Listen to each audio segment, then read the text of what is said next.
Ok, buenos días, ¿cómo están? Espero que estén bien. Vamos a comenzar nuestra clase de hoy, que es la segunda clase sobre la unidad número 4, referente a la naturaleza del cambio, ¿no? Recordar un poco lo que vimos en la anterior clase, ¿no? Estuvimos viendo sobre la importancia, ¿no? La importancia del cambio planeado. Ahí está, ¿no? La importancia del cambio planeado, ¿no? Vimos sobre los aspectos más sobresalientes sobre lo que significa el cambio, ¿no es cierto? Recordamos también aquellos factores que impulsan el cambio, ¿no? Los factores culturales, educativos, sociales, económicos, ecológicos, que son aquellas fuerzas impulsoras que generan el cambio, y principalmente también los grandes factores que llevan adelante estos procesos de cambio en las organizaciones, ¿no? Los aspectos relacionados a la globalización, la tecnología, los cambios en los distintos sistemas de fuerzas laborales, ¿no es cierto?, que tienen que enfrentar las organizaciones con el propósito también de incorporar la diversidad, ¿no es cierto?, y aprovecharse del beneficio que trae consigo la diversidad dentro de las organizaciones. Vimos los dos tipos grandes de cambio, ¿no? Aquellos que se realizan de forma inevitable, producto de situaciones inmanejadas, ¿no? Manejables, pero que la tendencia, ¿no es cierto?, es que siempre tengamos que llevar adelante todo lo que se llaman los cambios planeados, con el propósito de asegurar no solamente el desarrollo de la organización, el aprovechamiento de las oportunidades que aparecen precisamente en los factores, ¿cómo se llama?, impulsores del cambio, ¿no?, sino que también sean, a través del cambio planeado, aseguramos la permeabilidad, ¿no es cierto?, y la permanencia, ¿no es cierto?, de estos cambios organizacionales. Vimos también sobre los objetivos del cambio planeado, ¿no? Principalmente lo que les decía anteriormente, ¿no? Los cambios planeados buscan mejorar la capacidad de la organización y sobre todo mejorar y modificar los comportamientos de los miembros de la organización, ¿no es cierto?, con el propósito de tener una cultura hacia el cambio dentro de la organización. Y eso es lo que vamos a ver más adelante, ¿no? Y también vimos quién era el responsable, porque todos recordamos, ¿no?, sobre la importancia de identificar, ¿no es cierto?, dentro de la organización aquellos líderes, ¿no es cierto?, que tengan condiciones para hacerse responsables de los cambios, pero también la importancia de incorporar consultores externos por sus condiciones de elementos imparciales, ¿no es cierto?, y que van a ayudar con su experiencia en la implementación de las técnicas del cambio. También vimos que era necesario para llevar el cambio, ¿no es cierto?, un cambio eficaz, ¿no?, generando unas condiciones favorables para disminuir las posiciones de resistencia que pueden haber, ¿no es cierto?, crear una visión compartida con la participación de los miembros de la organización, con esa mirada hacia el futuro, ¿no es cierto?, compartido por todos los miembros de la organización, lograr el decidido apoyo de parte de los niveles superiores de la organización, ¿no? El manejo adecuado, atendiendo los problemas, ¿no es cierto?, la resistencia, con el propósito de que la transición se haga más suave, ¿no?, siempre tomando en cuenta de que cualquier transformación o cambio dentro de la organización es un proceso que lleva ciertos conflictos, ¿no es cierto?, que puede generar ciertos conflictos, y lo más importante es manejarlas, esa transición, de manera adecuada, ¿no? Y finalmente mantener ese proceso de cambio con el propósito de que el cambio sea integral, ¿no es cierto?, permeable, que vaya por toda la organización, también permanente. También hablamos de las condiciones que se necesitaban para llevar a cabo con éxito estos procesos de cambio, ¿no?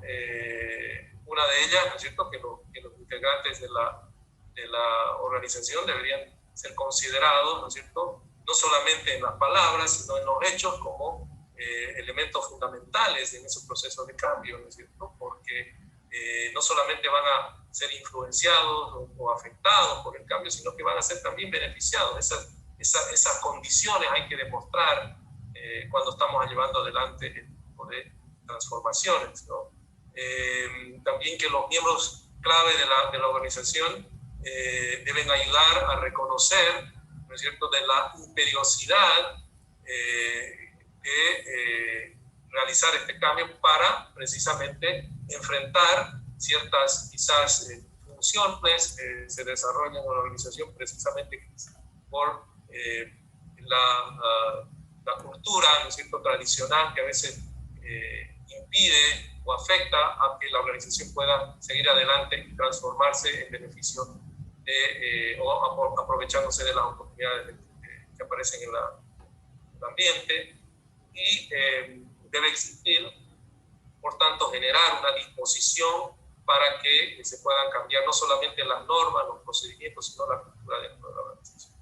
Hablamos también de los factores claves para iniciar un cambio, ¿no es cierto? Cuáles son las actitudes, las formas de encarar el proceso de cambio, ¿no es cierto?, por parte de los liderazgos y de las personas que van a hacerse cargo de este proceso, ¿no es cierto?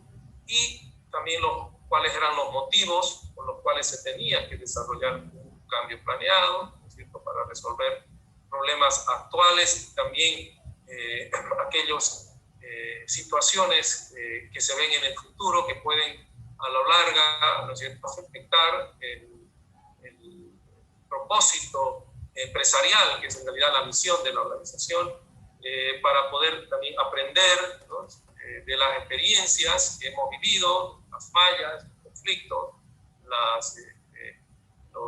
los problemas en los procedimientos, ¿no es cierto?, en las formas de manejo de la organización, y por eso, con ese aprendizaje, adaptarnos, ¿no es cierto?, a los cambios de la organización. Y con eso impulsar los cambios en el futuro, ¿no? Hablamos también de manera general sobre el proceso de cambio planeado y nos concentramos básicamente en el diagnóstico, ¿no?, organizacional como esa actividad fundamental del desarrollo organizacional, en la cual podemos realmente identificar cuál es la situación real de la organización, identificando también los problemas, las causas, ¿no es cierto?, y sobre todo que el diagnóstico, ese análisis, esa evaluación de la situación de la organización debe abarcar las distintas variables que tienen que ver con el comportamiento de la organización. Eso tiene que ver con la cultura, los estilos de gobernabilidad, las formas de gestión del servicio, ¿no es cierto?, cómo manejamos el talento, ¿no es cierto?, humano, los sistemas de supervisión, control, ¿no es cierto?, remuneración, ¿no?, y el clima laboral, ¿no es cierto?, el clima organizacional, ¿no?, que tiene que ver con esa condición, ¿no es cierto?, de satisfacción o insatisfacción que pueda existir dentro de la organización. Hablamos de qué se esperaba del diagnóstico, ¿no es cierto?, la identificación de las debilidades y las fortalezas, también para atacar las debilidades, pero sobre todo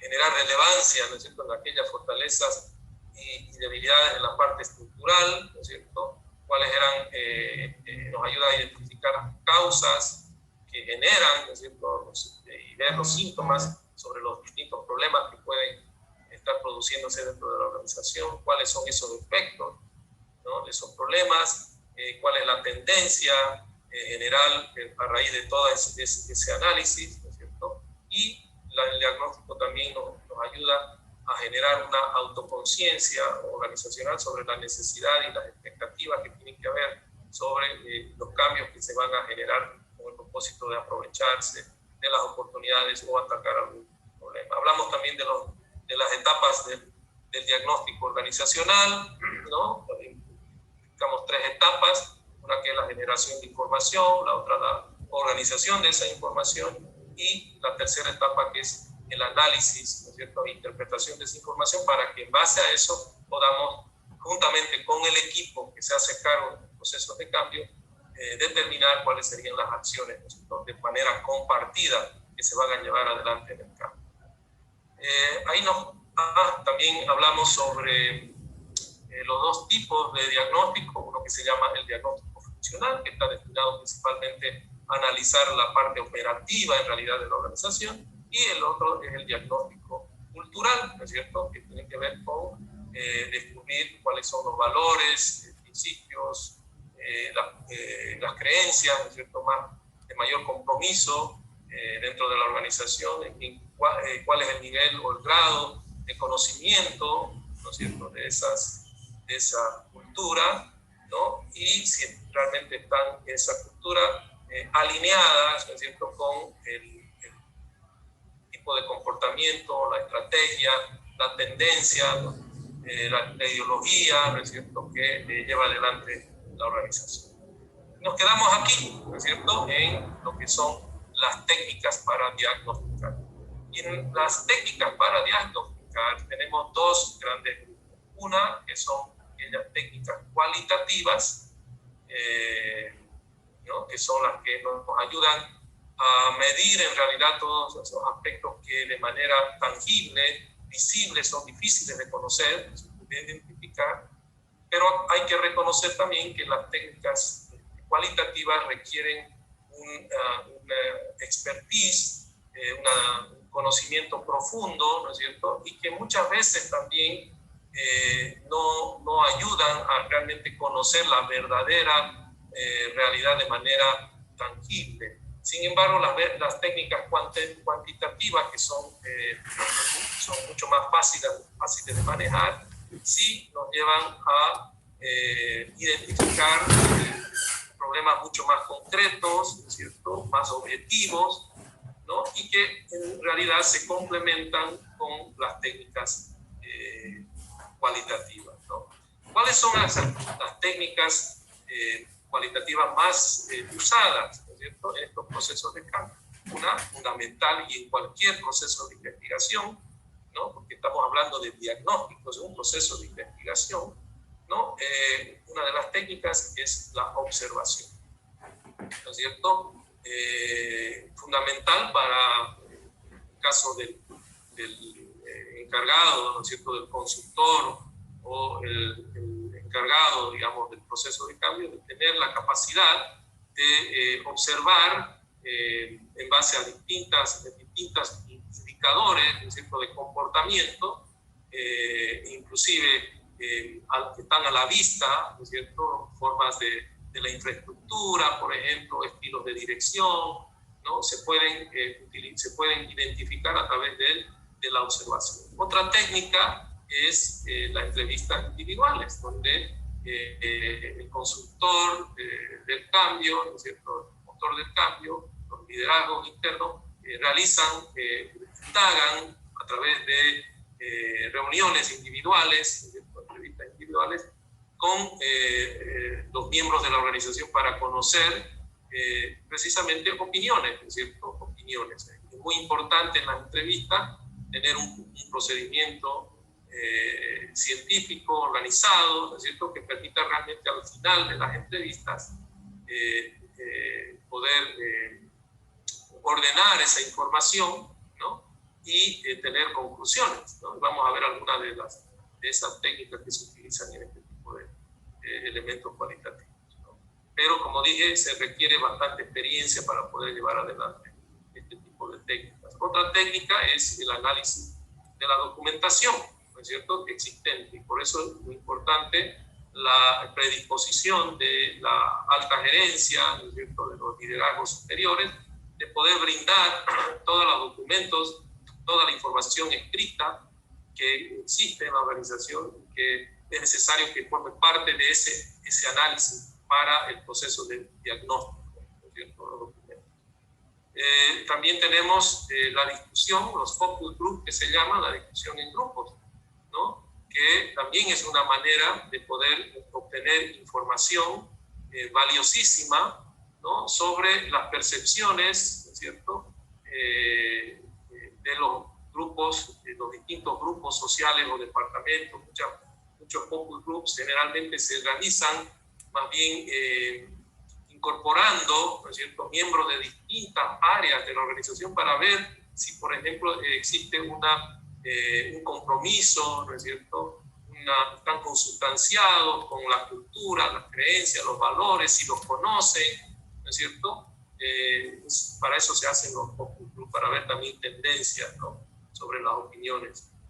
La dramatización es una técnica también que se utiliza estos son lo que se llaman los estudios de casos. En realidad la implementación de los casos inclusive se generan, ¿no es cierto?, este tipo de dramatizaciones en los departamentos, especialmente en los procesos, por ejemplo, de implementación de nuevas modalidades de trabajo. Se hace un estudio de casos, se plantea un caso como si fuera real, y se dramatiza, proceso de dramatización, se hace que el equipo opere, ¿no es cierto?, tal como si estuviera operando en la realidad. ¿Con el propósito de qué? Una situación que no es real, pero en la dramatización se lo hace actuar a los individuos para poder realmente ir obteniendo información sobre sus percepciones o dificultades, ¿no es cierto?, que puedan tener antes de ponerlo a la realidad en la modalidad. Esos son los procesos de dramatización. Es muy rica esa técnica porque nos brinda precisamente en los diagnósticos de tipo funcional, ¿no es cierto?, especialmente nos permite identificar algunos cuellos de botella, ¿no es cierto?, problemas, y poder con eso hacer ajustes. Porque no se olviden de que además de generar cambios procedimentales, ¿no?, el cambio planeado busca también cambiar comportamientos, ¿no? Después tenemos las técnicas proyectivas, ¿no es cierto?, que permiten a través de estudios de psicoanálisis explorar el subconsciente de los individuos y también de los grupos sociales dentro de la organización, para identificar precisamente aquellos valores culturales, pensamientos, sentimientos, ¿no es cierto?, que pueden existir y que muchas veces provocan la resistencia al cambio. Las técnicas de psicoanálisis nos permiten también ayudar precisamente a anticiparnos a los procesos de resistencia, ¿no? Ahora, las otras técnicas cuantitativas son lo que se llaman las encuestas, ¿no es cierto?, que son documentos con cuestionarios. Hay distintas técnicas, las vamos a ver hoy en día. Hoy en esta clase vamos a ver algunas de estas encuestas o instrumentos, ¿no?, que se utilizan para precisamente elevar información cuantitativa sobre aspectos personales, sentimientos, culturales también, pero también relacionados a los aspectos funcionales de la organización. Entonces, estos son los dos grandes grupos de técnicas que se utilizan para diagnosticar, ¿no es cierto?, las técnicas cualitativas y las técnicas cuantitativas. ¿De acuerdo? Bien. Ahora, vamos a entrar entonces a ver los modelos, los distintos modelos para administrar el cambio. Existen muchos modelos, y vamos a mirar principalmente aquellos modelos más tradicionales, algunos de esos modelos tradicionales que se utilizan en los procesos de cambio planeados, ¿no? Entonces vamos a ver el modelo del cambio cultural, o el cambio de la cultura organizacional, y sobre todo lo referente a lo que se llama hoy en día la cultura de la complejidad, ¿no? Que es un elemento adicional a estos otros modelos, como por ejemplo el modelo de cambio de Lewin, que es uno de los modelos más tradicionales que se ven en los procesos de desarrollo organizacional, También vamos a ver el modelo de planeación, ¿no? El modelo de investigación, acción, y finalmente vamos a ver también el modelo de cambio planeado de Faria Melo. Es una propuesta dentro de lo que se llaman los modelos de planeación, ¿no? Que vamos a ver en esta parte. Entonces, comencemos viendo el modelo del cambio en la cultura organizacional. ¿Y por qué hablamos, según lo que ve ahí, se ve en la Firmina, ¿no es cierto? Fíjense, hablamos de la cultura de la complejidad. ¿Y por qué hablamos de la cultura de la complejidad?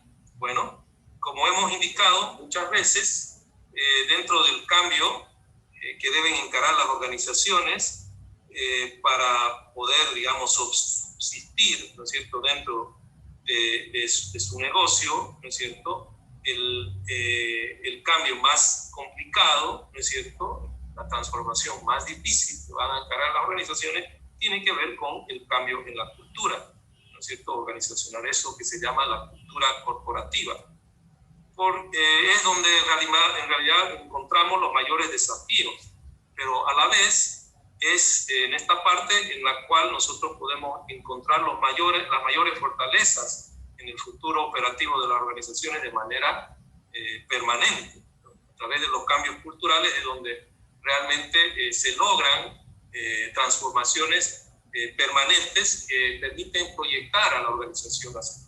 Por esta razón, es importantísimo, imprescindible que la misión, ¿no es cierto?, el proyecto empresarial, cuando a veces hablo de proyecto empresarial o misión, estamos hablando no precisamente sobre la naturaleza de la existencia de la organización, es imprescindible que ese proyecto empresarial y la cultura organizacional se desarrollen de manera armónica, alineadas, ¿no es cierto? De lo contrario, la cultura, que es fuertísimo dentro de la organización, puede en realidad convertirse en una barrera, ¿no es cierto?, para la empresa en el logro de sus metas organizacionales, como hemos visto en la anterior unidad. Cuando esto sucede, ¿no es cierto?, cuando la cultura está en contraflecha, si podemos decir, o se constituye en una barrera para los cambios de la organización en ese proceso de lograr sus objetivos, cuando eso sucede, hay que entonces proceder a lo que se llama el cambio de la cultura corporativa. Sin embargo, la necesidad de cambiar la cultura, porque esta está opuesta al desarrollo empresarial, es una situación muy extrema que como tal no resulta muy frecuente.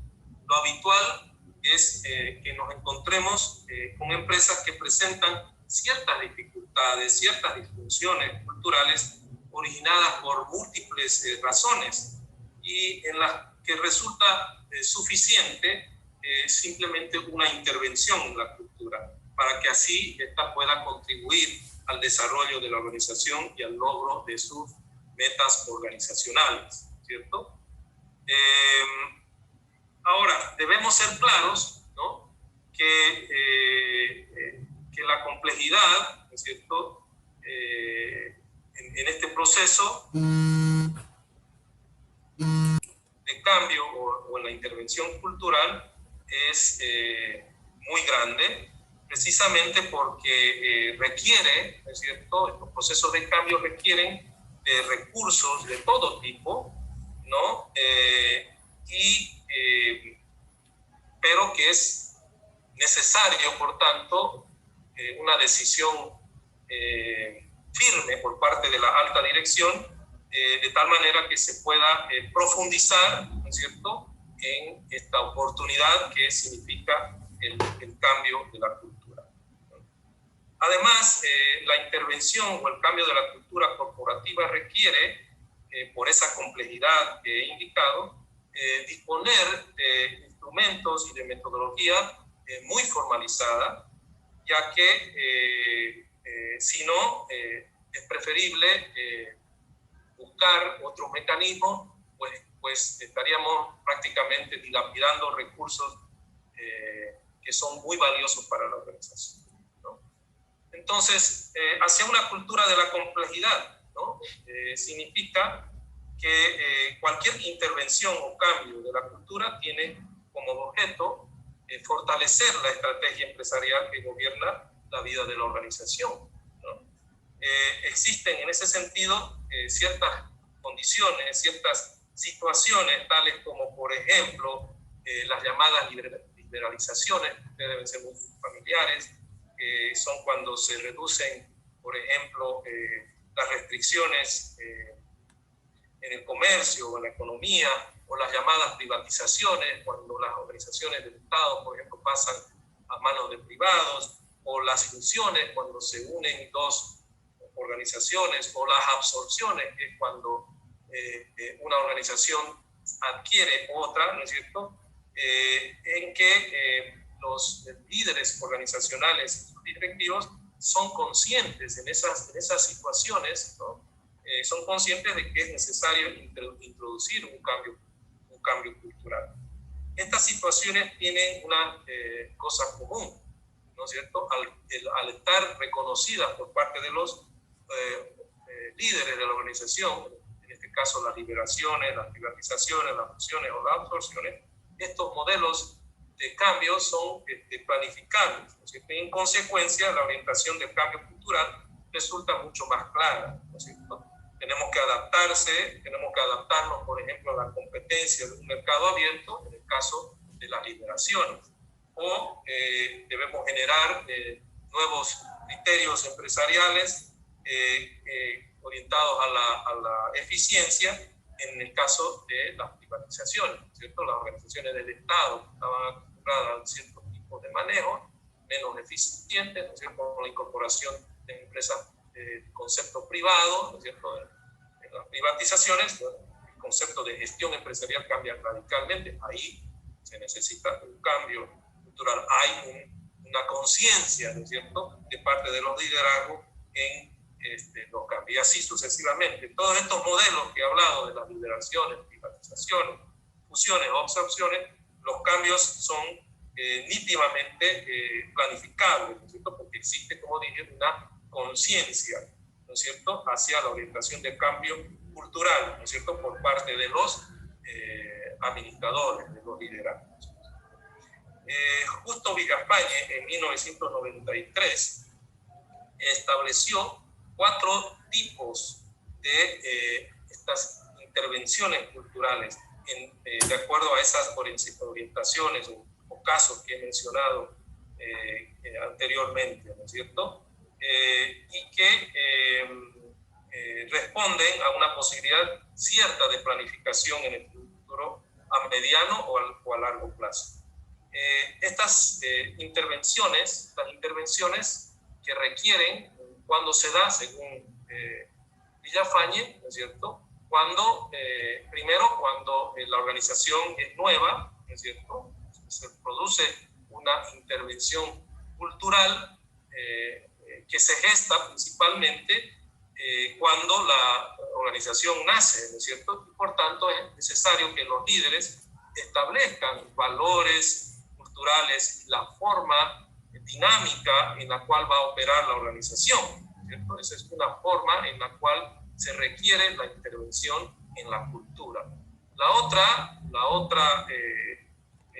El otro tipo de intervención cultural es la que se llama interpretación cultural. Esa supone el análisis del comportamiento corporativo desde la perspectiva cultural para, en base a ese análisis, generar una transformación, ¿cierto?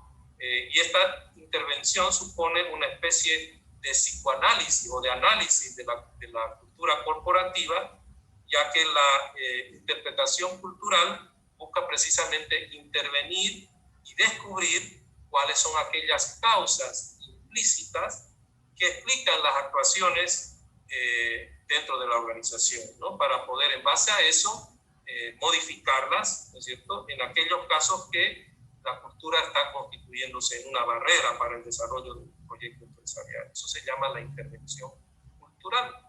La otra, ¿no es cierto?, la otra forma de intervención cultural se da con la adaptación de la cultura a una nueva misión de la empresa, ¿no es cierto?, que se da en aquellos casos, como señalé, esos 4 casos que señalé, ¿no es cierto? La liberalización, la privatización, la fusión o la absorción, ¿no es cierto?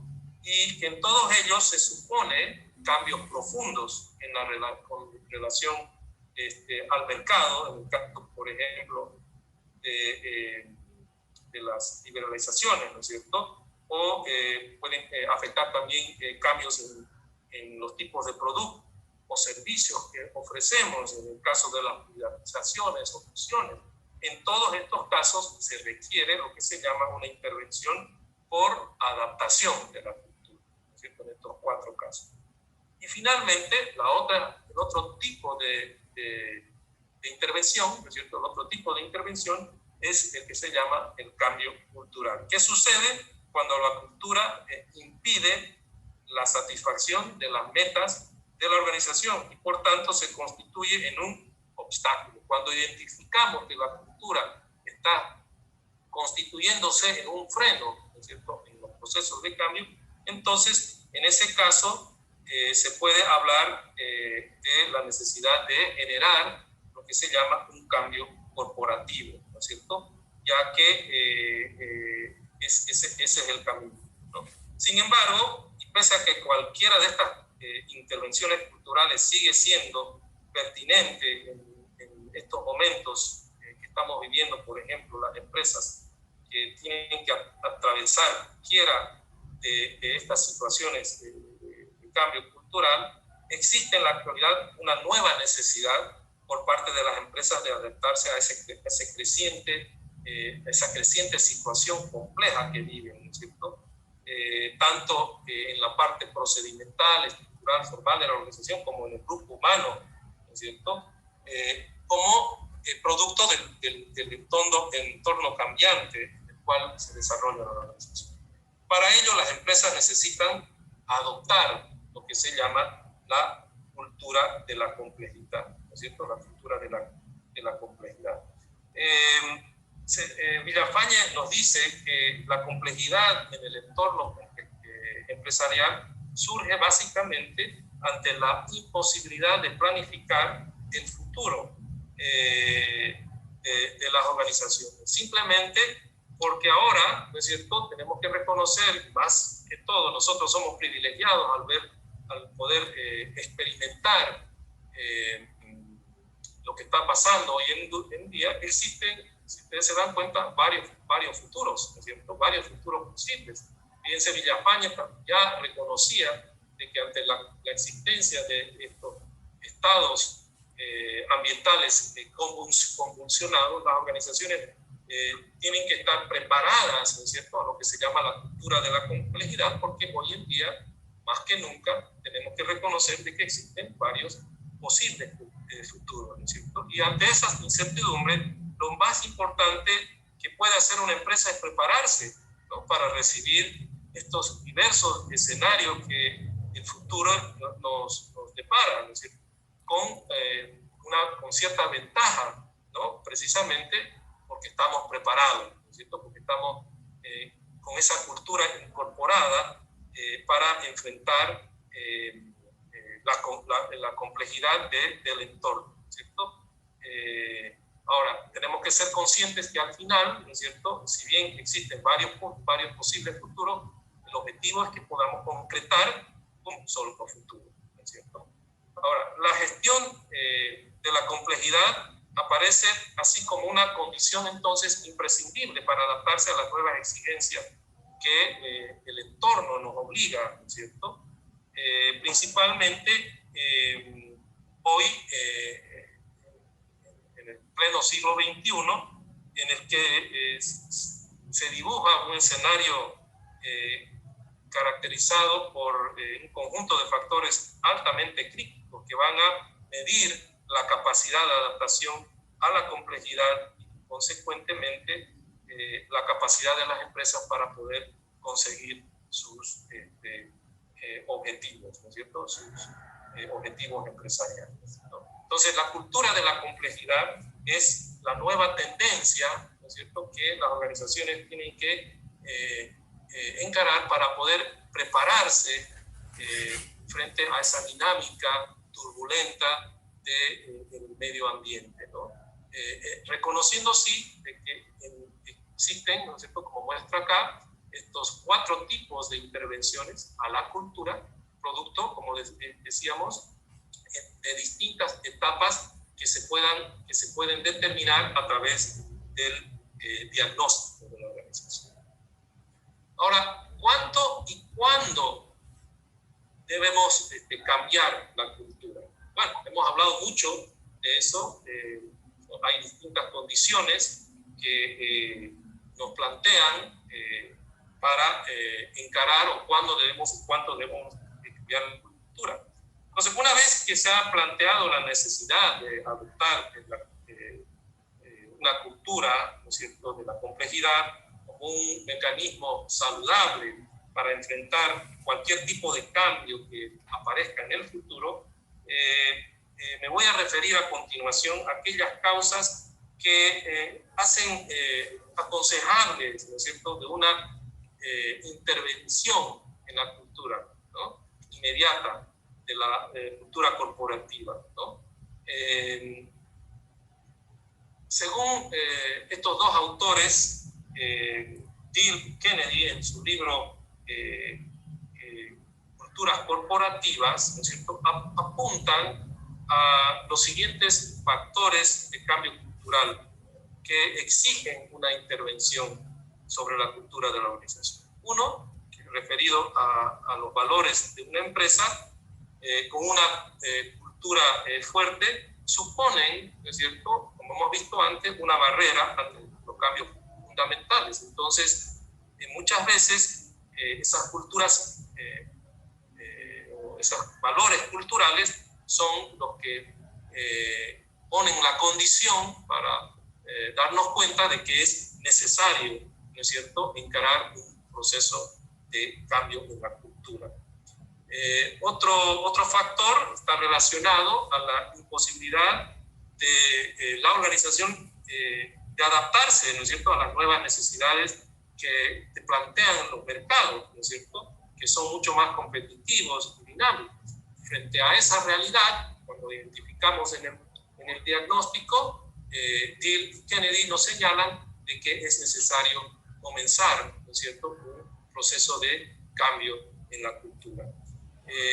También se da en el caso de que se produzcan resultados negativos durante varias gestiones de la organización, lo que provoca, ¿no es cierto?, si no realizamos un cambio dentro de la organización, un futuro incierto, ¿no?, con grandes problemas de la organización.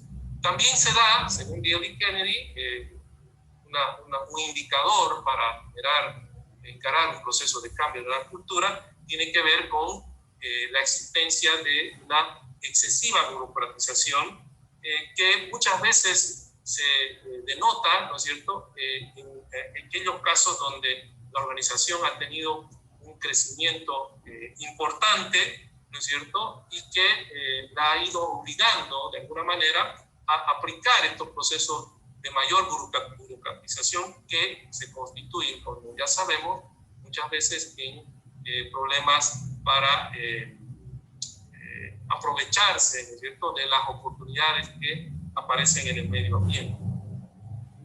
Y finalmente, ¿no es cierto?, otra de las razones es si el crecimiento de la organización se ha producido en un ritmo muy acelerado, también puede provocar, ¿no?, esto, que la organización tenga una serie de disfunciones, ¿no?, a raíz de su crecimiento acelerado, no solamente en la parte operativa, ¿no es cierto?, estructural de la organización, sino también en la parte cultural, comportamiento, ¿no es cierto? Existen muchas veces los crecimientos acelerados impiden, ¿no es cierto?, la aplicación de medidas, por ejemplo, de control eficientes que a la larga pueden generar grandes problemas a la organización, ¿no?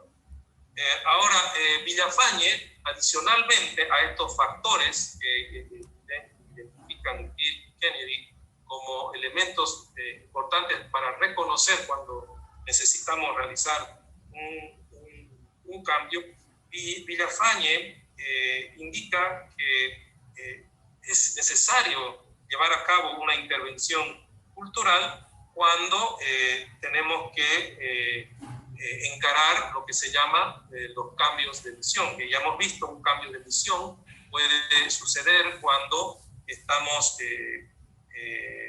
llevando adelante, por ejemplo, alguna reconversión industrial o una fusión de la organización, ¿no es cierto? Los cambios de visión suponen, ¿no es cierto?, una modificación radical en la razón de ser de la organización y, por tanto, afecta, ¿no es cierto?, a la actividad productiva de la empresa. Entonces, es necesario llevar adelante un cambio cultural de la organización. Y la otra razón o el otro motivo es cuando los cambios estructurales profundos generados, por ejemplo, por fusiones, privatizaciones, liberalizaciones, también requieren estos cambios. Entonces, fíjense, estamos hablando de prácticamente 7, ¿no es cierto?, 7 razones fundamentales de cuándo debemos encarar los procesos de cambio cultural, ¿no? Ahora vamos a ver los principios del cambio cultural, ¿no es cierto? Y sin embargo, antes de referirme a los principios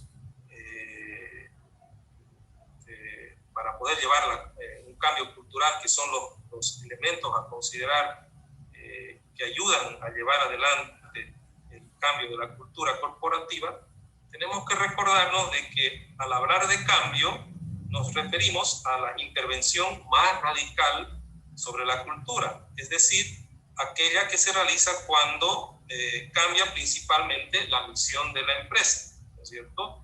En esos casos, y antes de abordar el proceso de cambio, la empresa necesita formalizar su nuevo proyecto empresarial, quiere decir su nueva misión, el cual deberá orientar el desarrollo de la nueva cultura organizacional. Entonces, la cultura, no olvidemos que es como un lubricante que favorece el funcionamiento de la misión de la organización. Cada proyecto que se lleva adelante en la organización debe también considerar los valores culturales que están inmersos en eso, ¿cierto? Entonces,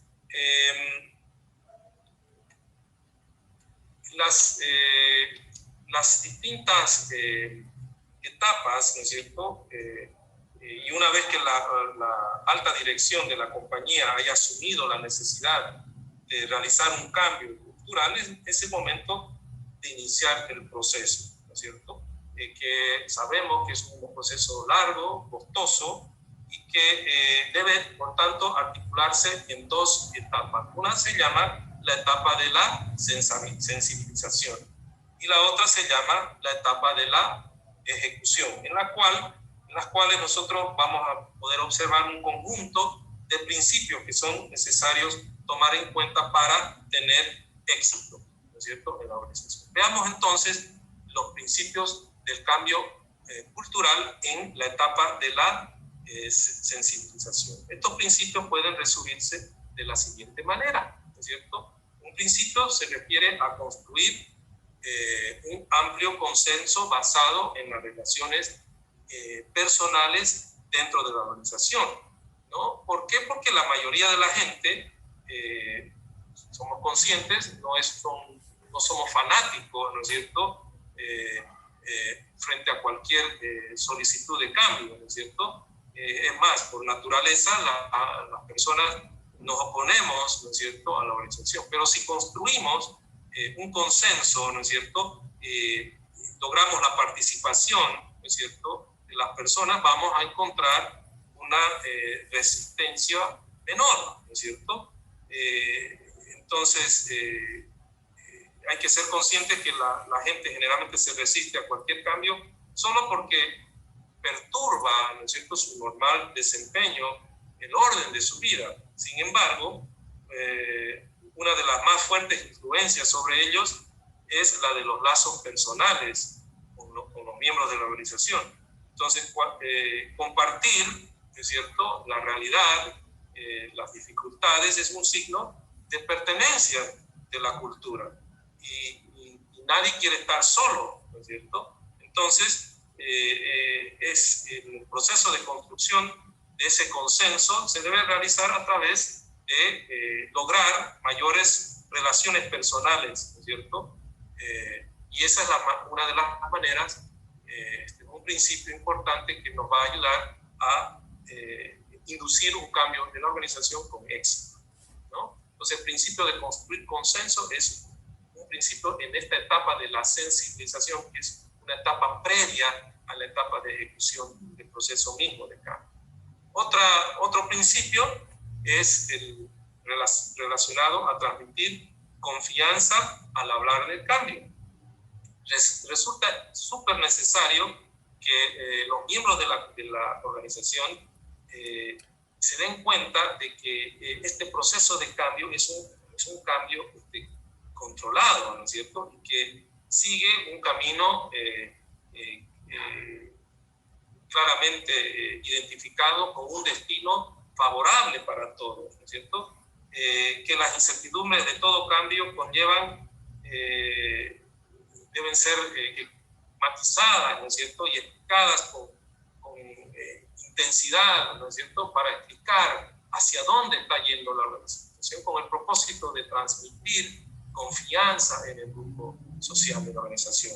Porque nuevamente, ¿no es cierto?, al momento de construir consenso, estamos haciendo participar, pero es importante que a través de la comunicación y la explicación de hacia dónde está yendo la organización, que es un proceso controlado, ¿no es cierto?, planificado, el resultado va a ser favorable para todos en la organización. No solamente para la empresa en su conjunto, sino para los individuos de cada uno. Entonces es necesario transmitir confianza, ¿no es cierto? El otro principio muy importante, ¿no es cierto?, es hacer entender que el cambio, ¿no es cierto?, va a permitir a todos los miembros de la organización a encontrar nuevas formas, ¿no es cierto?, nuevas habilidades, y que el proceso de cambio es una actividad de aprendizaje, ¿no es cierto? ¿Por qué? Porque probablemente uno de los factores que mayor ansiedad y estrés producen en los procesos de cambio es precisamente los cambios en los roles profesionales, ¿no es cierto?, y en la necesidad de adquirir nuevas habilidades. Entonces, antes de iniciarse el programa de formación o de capacitación, debe explicarse que cambiar significa también hacer nuevas cosas, hacer unas cosas de distinta manera, ¿no es cierto? Y para eso es importante capacitarse, ¿no es cierto? De lo contrario, el cambio puede percibirse como algo simplemente, meramente cosmético, ¿no es cierto?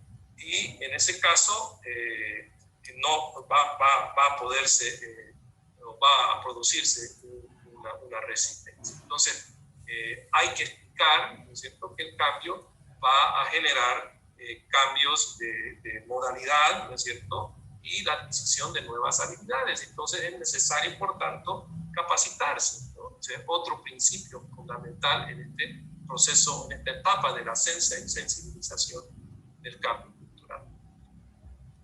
El otro principio, y por favor, nuevamente, pueden ustedes pararme en cualquier momento, si no yo sigo, pueden pararme para si necesitan alguna explicación adicional.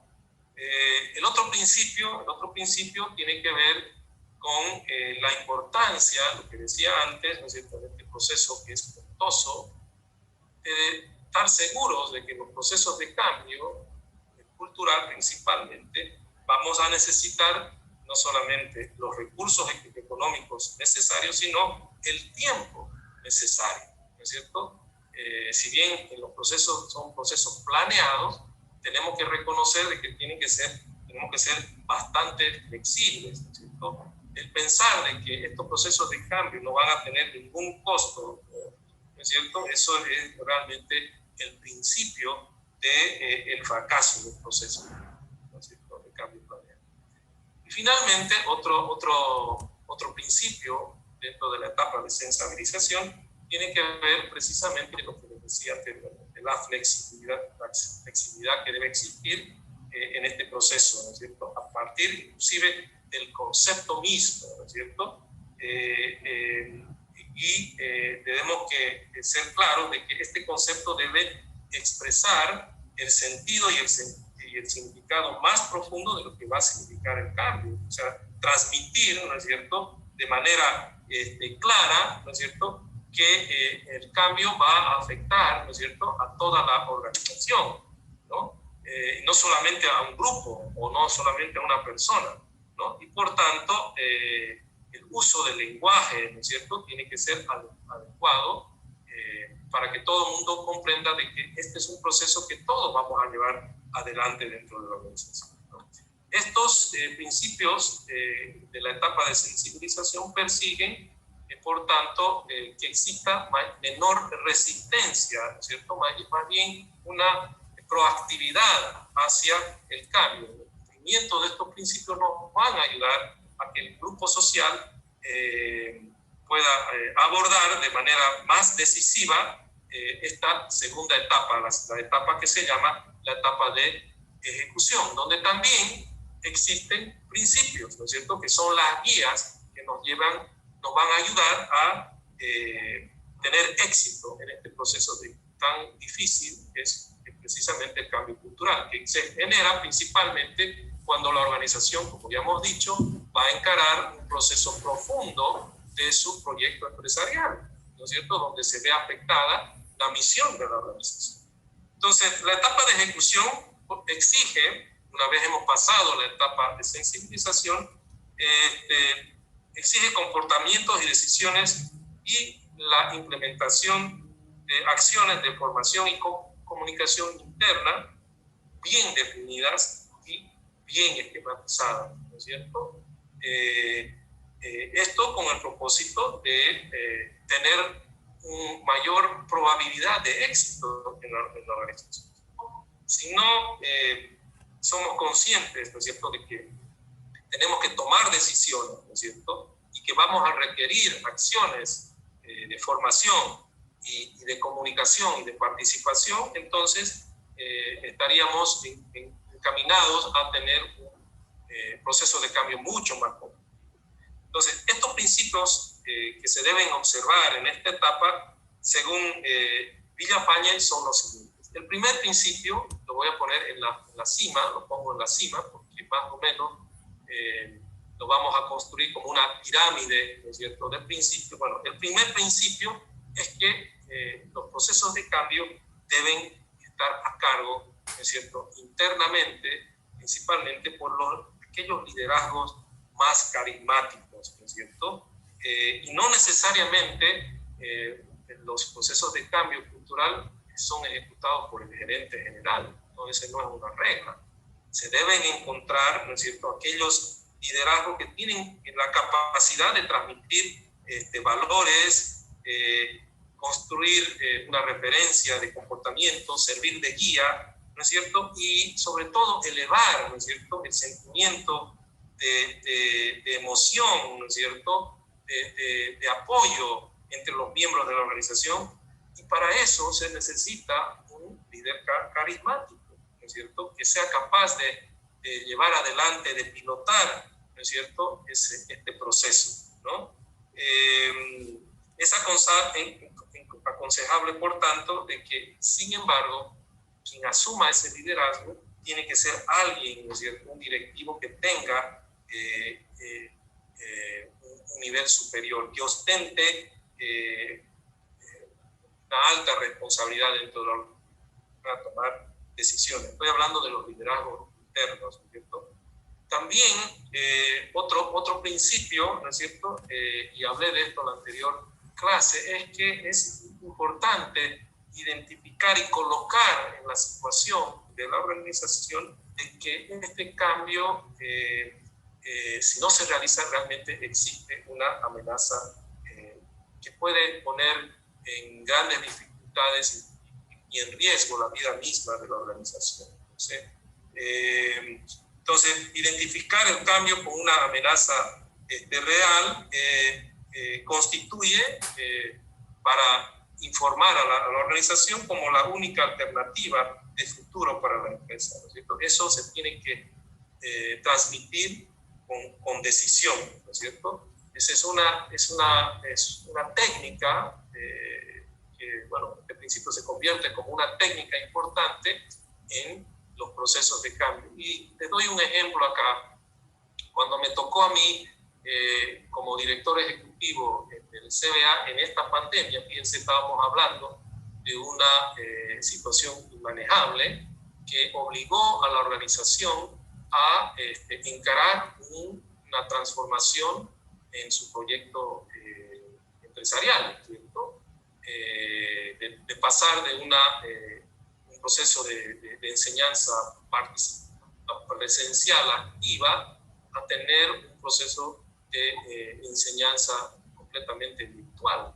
Y quizás en los primeros 6 meses el CBA, a raíz de su cultura hacia el cambio, ¿no es cierto?, acostumbrada precisamente a lo que llamo yo la cultura hacia la complejidad, le permitió, ¿no es cierto?, encarar, reconociendo de que si no implementábamos ya el modelo que estaba en estudio hace muchos años de la enseñanza virtual o en línea, si no encarábamos este proceso, la organización tendería a desaparecer, ¿no?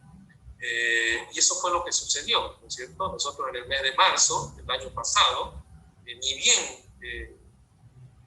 y acuérdense que la noticia sobre el coronavirus, ¿no es cierto?, en Bolivia recién fue en marzo, ¿no es cierto?, a principios de marzo, y a mediados de marzo las organizaciones se vieron frente a la decisión del gobierno de entrar a la cuarentena rígida, y con eso se cerraron todas las empresas. Nosotros, para que supimos, salió esa noticia, salió un día viernes, que bien me acuerdo, el viernes 13 de marzo, ¿no? Es el viernes 13, ¿no?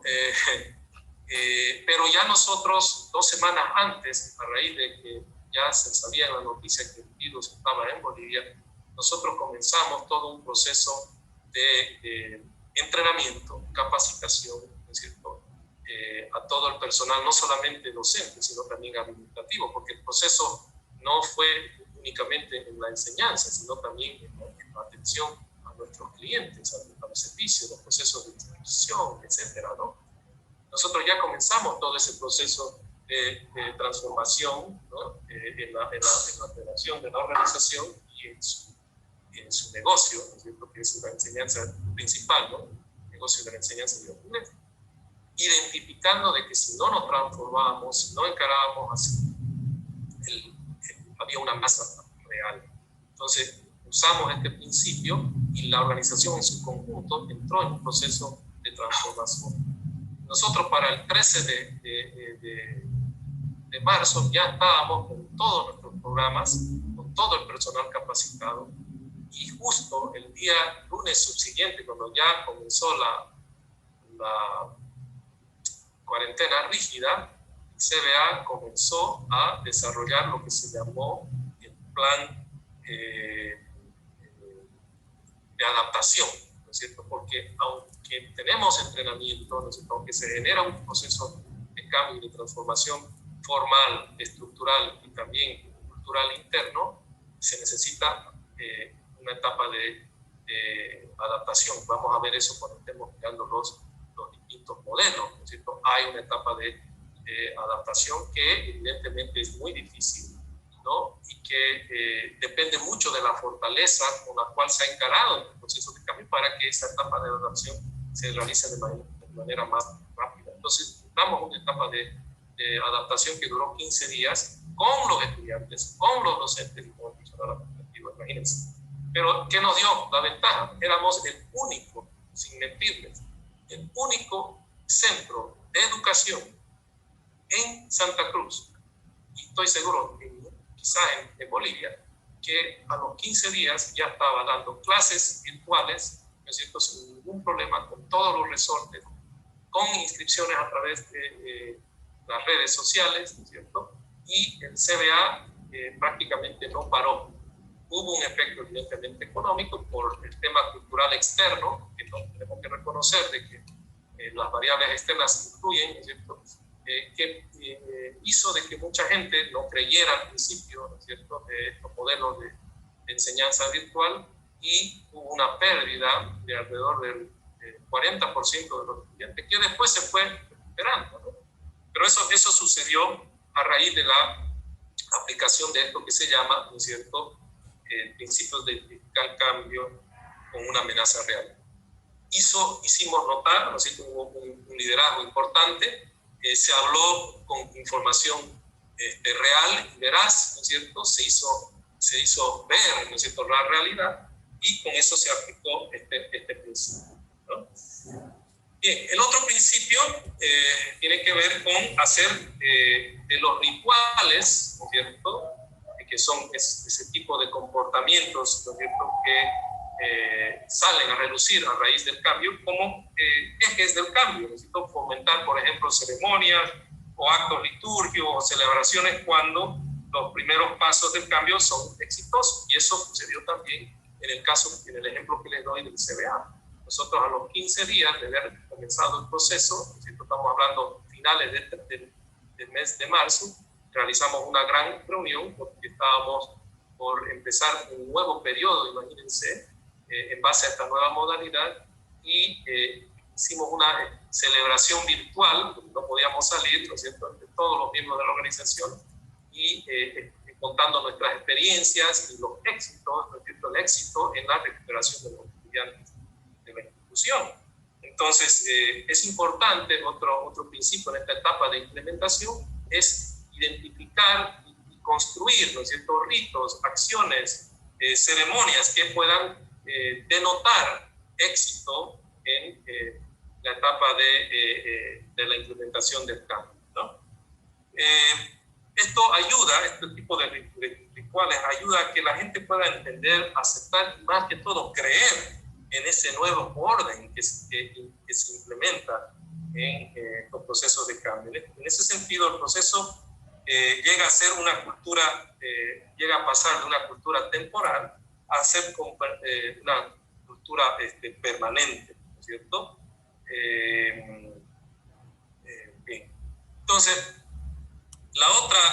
el otro principio es que importante la identificación, ¿no es cierto?, de que los procesos de cambio son procesos que van a requerir transformaciones en las habilidades, adquirir nuevos conocimientos, etcétera. Es importante promover y facilitar los procesos de entrenamiento, no solamente de las actividades relacionadas a la institución operativa, sino también en valores, ¿no es cierto?, y en los nuevos roles que cada miembro de la organización debe ejecutar, ¿no es cierto?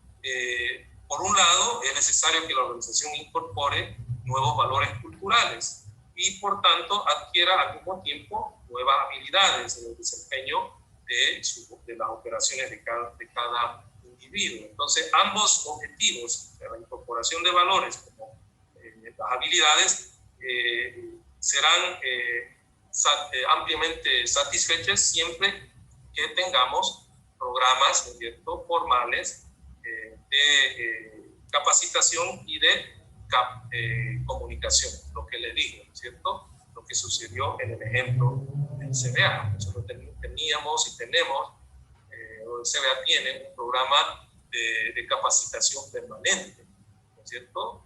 No es un programa esporádico, sino que está incorporado dentro de esa cultura de la complejidad, precisamente para poder tener las fortalezas o las condiciones suficientes para encarar estos procesos de cambio, ¿no? Otro principio es importante, no lo pudimos hacer en el caso del CBA por las limitaciones de la pandemia, pero en estos procesos de cambio cultural es necesario, que son cambios planeados, ¿no? Estamos hablando del cambio planeado, es decir, generalmente se necesita incorporar un consultor externo, ¿no es cierto?, a lo largo de todo el proceso, porque se supone, ¿no es cierto?, de que los consultores externos tienen esa capacidad técnica y sobre todo tienen una condición que ayuda mucho en estos procesos difíciles, ¿no es cierto?, que son personas que miran las cosas de afuera, son outsiders, ¿no?, que no se ven involucrados, ¿no es cierto?, en los factores sentimentales que generalmente generan estos procesos de cambio. También las cosas de manera más fría, ¿no es cierto?, más racional, y no se ven implicados personalmente en estos cambios ¿no?, que tienen presiones, nos generan presiones, ¿no es cierto? Y finalmente, el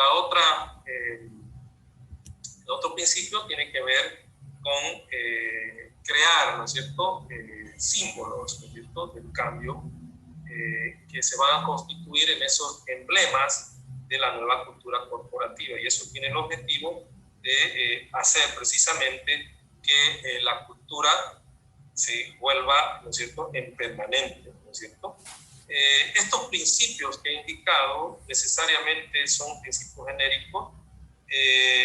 No se pueden, no podemos prescindir, ¿no es cierto?, en los procesos de implementación de los cambios, ¿no es cierto? Ahora, adicionalmente a estos principios existen otras acciones, ¿no es cierto?, que son mucho más concretas y que constituyen en el objeto real, ¿no es cierto?, de lo que va a ser el cambio. A eso nosotros lo vamos a llamar la gestión del cambio cultural, ¿no es cierto? La gestión del cambio cultural se centra entonces en la práctica de las acciones que se necesitan realizar en los procesos de cambio, ¿no es cierto? Y vamos a identificar, ¿no es cierto?, en realidad dos acciones muy específicas que son altamente diferenciadas, ¿no?, pero que exigen unos instrumentos precisos para ejecutar este proceso de ejecución de cambio. Una de las acciones que ya lo hemos hablado está referido al diagnóstico del estado actual de la cultura.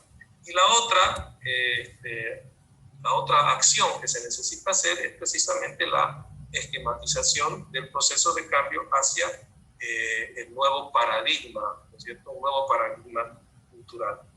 Nosotros nos vamos a referir en esta materia a la acción primera, ¿no es cierto?, referida al diagnóstico, ¿no es cierto? Villafañe propone 4 variables, ¿no?, que son necesarias considerar en la etapa de diagnóstico, ¿no?, y que intervienen en el campo cultural de la organización. ¿Cuáles son? Lo hemos visto, esto es simplemente para recordar, ¿no es cierto?, y hacer una asociación de lo que hemos visto antes. Las 4 variables que se tienen que encarar en el proceso de diagnóstico son la ideología de la organización, la orientación estratégica de la organización, la dinámica de la cultura y el comportamiento de la organización. Y sobre esos trabajan los instrumentos, ¿no es cierto?, estos instrumentos que vamos a ver. Los instrumentos son de 2 tipos, ¿no es cierto?, los instrumentos cuantitativos, y ahí están los cuestionarios, ¿no es cierto?, las encuestas, y los otros son los instrumentos que se llaman de análisis cualitativos, ¿no es cierto?, los cualitativos. ¿Cuáles son los instrumentos que vamos a ver? Y en realidad no los voy a explicar porque eso va a ser una tarea que ustedes van a poder ver ingresando al aula virtual. Pero son los siguientes instrumentos que se utilizan en distintas etapas del proceso de cambio, ¿no es cierto?, o por distintas razones, ¿no es cierto? Uno es el cuestionario de Harrison, precisamente, que ayuda en los procesos de evaluación de la, de la ideología corporativa, ¿no es cierto? De ahí tenemos los cuestionarios de Pump y Gann, que son cuestionarios muy similares, también lo pueden ver, y y que miden, diagnostican el posicionamiento de la cultura, ¿no es cierto? Si es una cultura, por ejemplo, más volcada hacia el costo, o hacia las personas, hacia los clientes, ¿no es cierto? O hacia la tecnología, ¿no?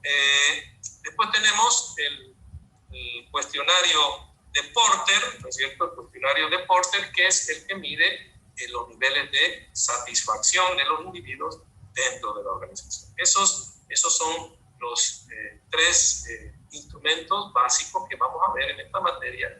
En realidad los estoy anunciando acá, los estoy nombrando, pero son técnicas que están explicadas en aula virtual y son relativamente fáciles de aplicar, ¿cierto? Después, en cuanto a los instrumentos de diagnóstico de la cultura corporativa llamados cualitativos, ¿cierto? Voy a mencionar simplemente el método ADC que destaca Villafañe, ¿no es cierto?, como un método que se utiliza para analizar ¿cómo se llama? La estructura gubernamental de la organización, para determinar las variables que van a ser consideradas en el análisis y establecer los instrumentos cuantitativos, ¿no es cierto? Ese es el método ADC. Solamente les estoy mencionando, se requiere una alta experiencia para aplicar este tipo de métodos. El otro se llama, más común, es el método de la entrevista, ¿no? El método de entrevista que también tiene un esquema, ¿no es cierto?, para desarrollar este tipo de instrumentos. Me voy a salir de aquí, de mi exposición, para mostrarles dónde pueden encontrar, para eso voy a entrar a aula virtual. Un momentito.